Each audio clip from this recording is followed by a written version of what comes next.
No. Oh, I don't wish to participate. I don't want to get involved in this anymore. Right, it's just not for me. It's just not for me. Why the hell is it hotter here than it is Lisbon? Why are we on fire right now? How are you guys bearing up out there in this ridiculous heat? But enough of me moaning about the great big fireball in the sky. I'm going to make a video. Sorry I've been absent for the past couple of weeks. I've been really busy with other stuff. I am building a website which I shall announce soon properly. But listen, right, if you're fed up with dry, horrible, grey, chewy pork chops, this video's for you. Because I'm going to show you my method to get perfectly juicy, lovely, wonderful pork chops. Not dry, not grey, not horrible, not like eating the bottom of someone's shoe. And it's more than likely the opposite of what you do at home. So let's crack on. Let's do it. Let's get some pork chops in the pan. Why am I leaking already? But the first thing it starts with is the pork chops themselves. Well, actually, in this case, they're pork loin steaks. But this will work exactly the same with like bone-in pork chops. All right, let's get these puppies open. First thing, make sure that the pork chops are at room temperature before you cook them. This just means a nice even cook, okay, rather than be fridge cold. Now I've got like a layer of fat on the outside of these. If your pork chop has got the rind still on, the skin, take that off, all right? It's never going to go crispy. You're not going to get crackling out of it.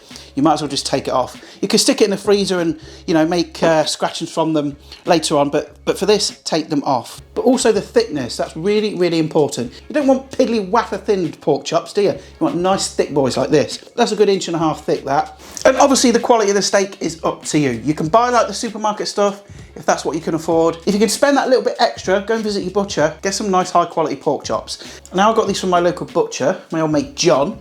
And these 2 pork chops were just over £5, but that was including two apples that I bought because I'm gonna have some stewed apples with it. So I think that's pretty good. But again, pays your buddy, takes your choice. And before we cook them, I'm just gonna add some very basic seasoning, some salt and pepper, just on the outside of the chop. Bit of salt as well. Not too much salt, just a little bit, you know, gotta be heart healthy and all that these days. Pat it in, flip them over, and same the other side.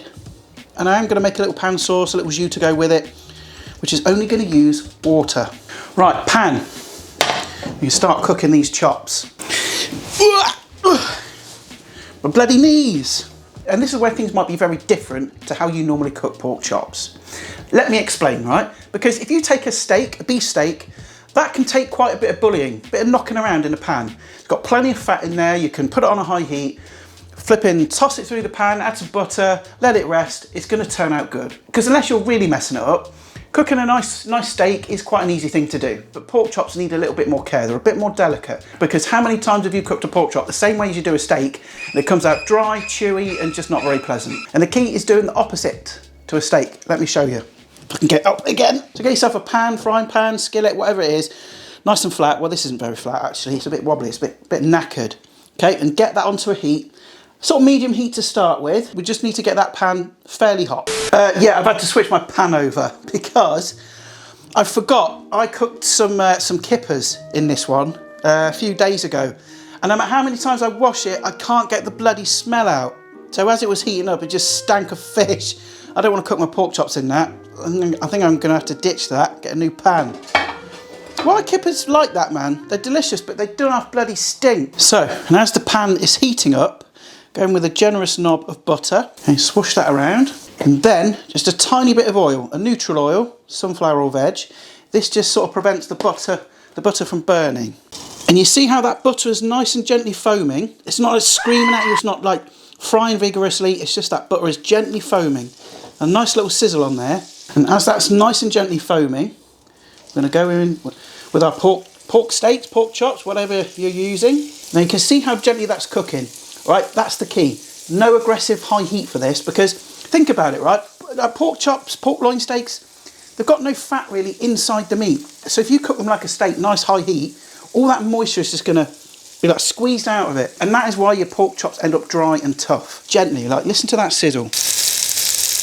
And for chops this sort of size, you're looking at about 10 to 12 minutes each side. And that might sound like a long time for a pork chop, but just trust the process. Nice and gently, low heat, just let it do its thing. And what's going to happen is as the pork cooks, the butter's going to do its thing with the pork juices, and you're going to get that nice Maillard reaction, that nice sort of caramelisation before you then flip it over. And by the end of cooking, we're going to make a little pan sauce, a little jus, using this. Just a bit of water. Right, so these have had just over 10 minutes. I'm going to flip these. So again, we'll give these another 10 or so minutes this side, and we'll come back to it. Right, so once your pork chops have had another 10, 12 minutes on that side, I'm going to shut the heat off, and then we're going to take them out, pop them onto a board.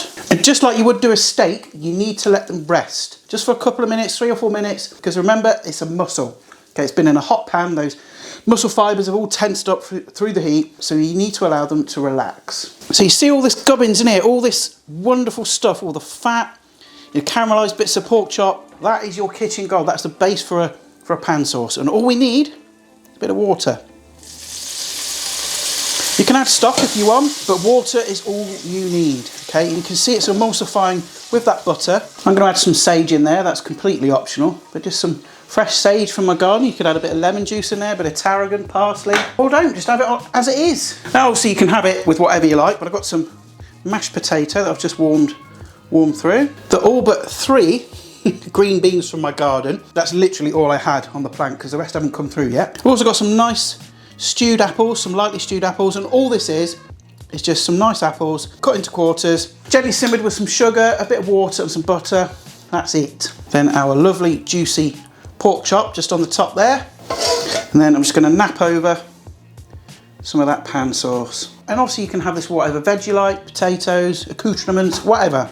Okay, this is just how I'm having mine. But look at that glorious pork chop. But don't take my word for it. Let's look inside. I'll show you how juicy it is. If I cut this sucker in half, you see how juicy and glistening that pork chop is. Nice and tender. That's how you do it. And as an added bonus, you've got that nice little pan sauce made with just a bit of water. Can't get any easier than that, can you? So that is how you do it. It's really, really simple. You just got to take your time with it. Treat it with a bit of love, treat it with a bit of respect. Get good pork, cook it nice and gently, nice and slow, just that teeny tiny little bit of a sizzle. And your pork chops are going to come out a damn sight better. They're not going to be dry and overcooked and grey and insipid. And coupled with that nice little pan sauce, you've got a winning meal. Okay, serve up some mashed potatoes, whatever, some stewed apples. It's going to taste good. But I'm going to bugger off because I need to edit this video, but I need to lie down and get some cold fluids in me because it's like flipping 30 degrees today. Oh, when will it let up? Don't forget to like, share and subscribe, and I'll see your gorgeous faces next time. Ta-ra!